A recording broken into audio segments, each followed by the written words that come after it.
Greetings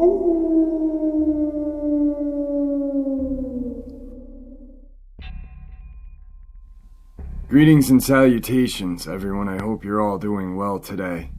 I want to thank everybody for your well wishes. While I was in the hospital for a day and a half, it felt like a week. If you guys don't want to hear any of what I have to say at the beginning of the video, I will leave a timestamp below when the video begins. But right now, I just want to say a couple things before I get on with the encounters. A lot of people have asked for an explanation or some answers. I guess questions need to be answered. I was diagnosed with a terminal illness 4.5 years ago. I was stricken with severe neuropathy due to this illness and some other issues. Periodically, I rapidly lose weight and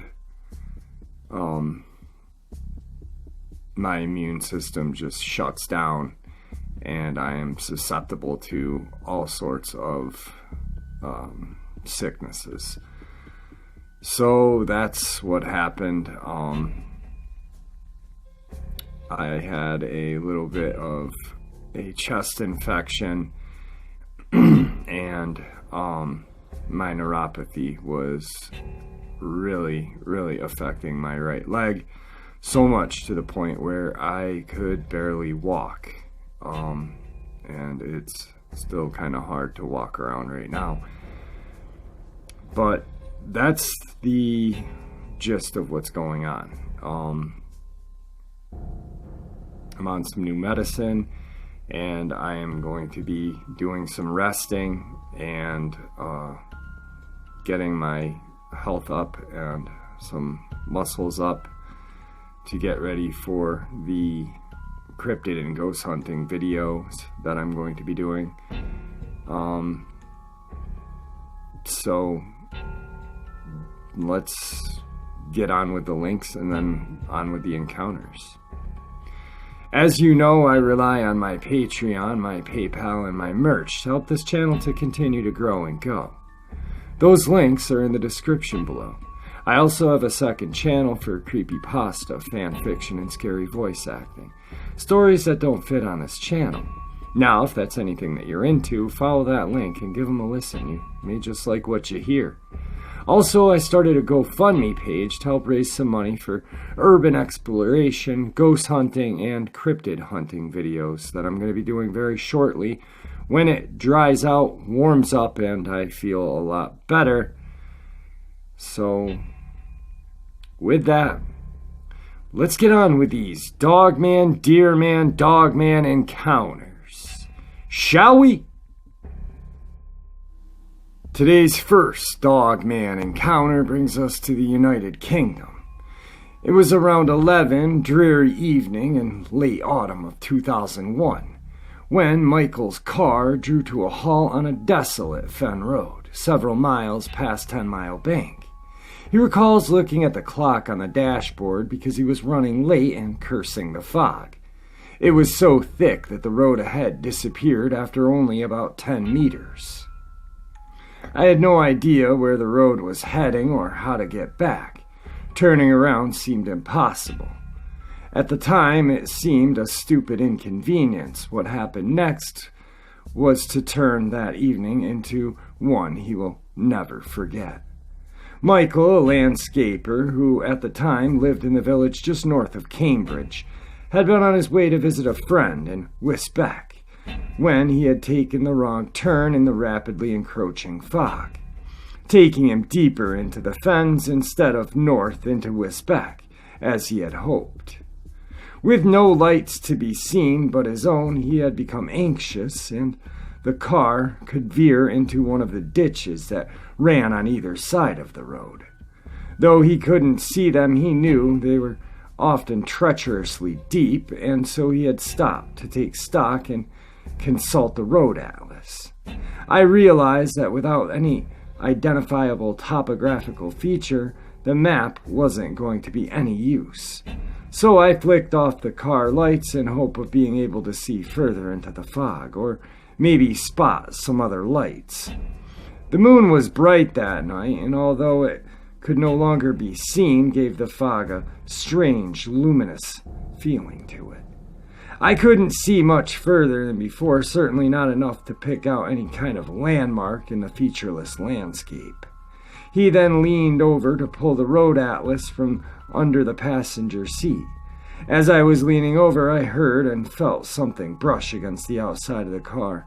Just inches from my head, it sounded like a stiff paintbrush against the passenger door. Then, almost immediately, something caught the wing of the mirror as it passed. The mirror snapped back with a loud clunk. The night was utterly silent, no birds or traffic. That sound made me jump out of my skin as he sat up. Michael recalls hearing another sound. Looking out at the road ahead and half expecting to see a dog or a fox, he was surprised to see an upright figure standing in the middle of the road. It was tall but hunched, about 5 meters from the front of the car. It looked like a man with his back to me, with his head down and his collar turned up. I thought, though I couldn't quite make it out. I then flicked my headlights back on and got the shock of my life. It immediately turned and looked towards my car, apparently startled. Its proportions weren't like a man. The shoulders were very broad and its arms much longer. With an arched back, its head was large and pushed forward, almost like a bear's. The lower body appeared hairy, and the head and neck were covered in a shaggy gray fur. It looked damp and matted like the fur on a fox, and for a moment its eyes reflected the headlight straight back like a cat or dog would. I knew it was looking right at me. After a second of hesitation, the figure dropped on all fours and rapidly disappeared into the fog. I heard its feet for a few seconds, muffled by the fog, and then it was gone. The clock now read 10:59. The entire encounter had lasted less than a minute. Afterwards, Michael reversed the car to the point where he could safely turn and headed back home. I was just cutting my losses. After all that, I just wanted to go back home. Nevertheless, it was some time before the experience began to properly sink in. At the time, although it was very real, it had a quality rather like a dream, where you just accept what's happening, however odd. But the next day, when I saw the wing mirror still bent forward, the reality of it was real, and it finally hit me. Our second encounter of the day is going to be a Deerman. This brings us right back to Alberta. This report takes place smack dab in Highway 53 of Donalda, and it deals with a farmer and his livestock. If you are faint of heart, I suggest you understand that in the world of the living, life is born and taken away. With that being said, the farmer was woken one night to the sound of his pigs screaming in fear. This woke him up and caused him to run outside in his underwear. Brandishing a rifle, he scanned the area and found that all his pigs were accounted for. Not knowing just what spooked the pigs, he fired 2 rounds into the air in hopes of scaring what he only assumed was a coyote or perhaps a vastly larger predator. But on that night, he was called yet again to check on his cows, who were crying out in the night. The farmer didn't know what to make of it and quickly got his son and ran towards the barn. The cows were clearly spooked and were stopping their hooves and shrieking, like someone was there or something. He had already crossed off a coyote, as it would have run away by now, and everything looked clear. He was about to leave the barn. That was until he heard the floor creak above him in the hayloft. That's when he realized that whatever it was hiding up above. Now, he said he initially thought it was kids, perhaps wanting to tip a cow or try to rob him. Before he could say a single word, a noise that filled him with fear echoed through the barn, driving his animals into a frenzy. Before he could do anything, the mysterious figure jumped down and bolted through the night.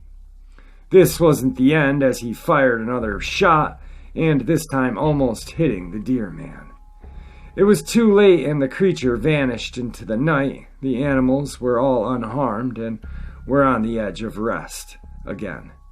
After a few days, the dust settled down and life returned to normal for the most part, but now he sleeps with one eye open and a loaded rifle next to his bed. Today's third encounter is a Dogman encounter. A boy growing up in a farming community in West Virginia, 1977, had called his parents to tell them that he was staying at his grandparents' house.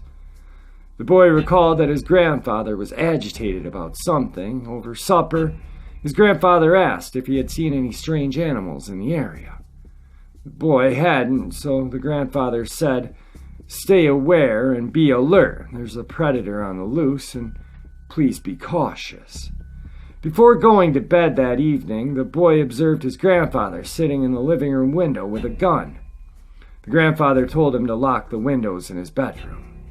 The boy assumed there was just a bear or a coyote running around. The boy went to sleep but was woken by the sound sometime later. He opened his eyes and looked at the window. He saw nothing. He got up and went downstairs to get a drink from the bathroom. As he passed the living room, he saw his grandfather sleeping in the chair by the window with the gun by his side.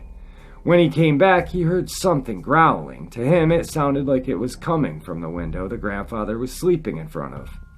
As he approached the window, he noticed that it was open 2 or 3 inches, just enough to get the gun through.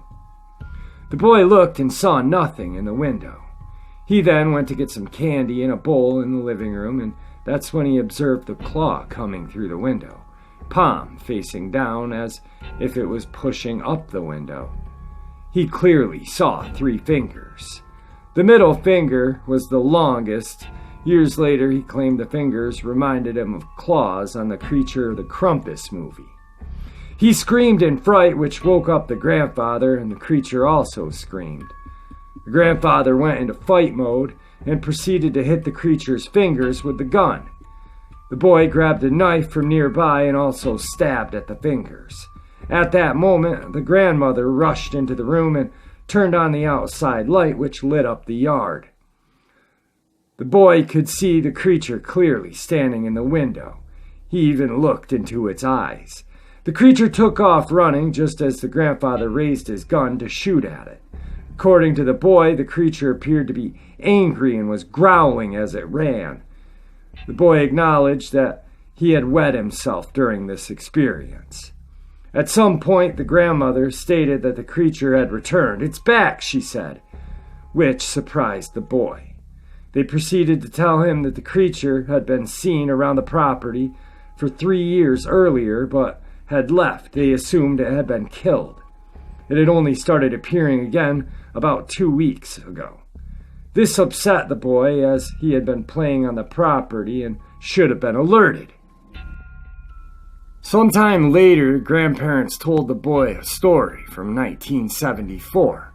Apparently, a grandfather had been deer hunting in a deer stand when a strange creature attempted to climb the tree and enter through a door latch. Grandfather shot at it and stabbed at it, but it never kept coming. Eventually, it attempted to poke its nose through an opening in the stand. That's when the grandfather stabbed it in the nose. It managed to get its paw through and slashed the leg of the grandfather. The creature fled after that, and the scar is visible on the nose of the creature standing outside of the window, as well as the scar on his grandfather's leg. The grandfather claimed he waited in the stand for 3 hours before feeling safe enough to climb down and leave. He had never heard of the Dogman, and at that time they just referred to it as a werewolf. Within 2 weeks of the window encounter, numerous farm animals began turning up dead. The grandfather became worried and began driving the grandson to school bus and picking him up when he returned.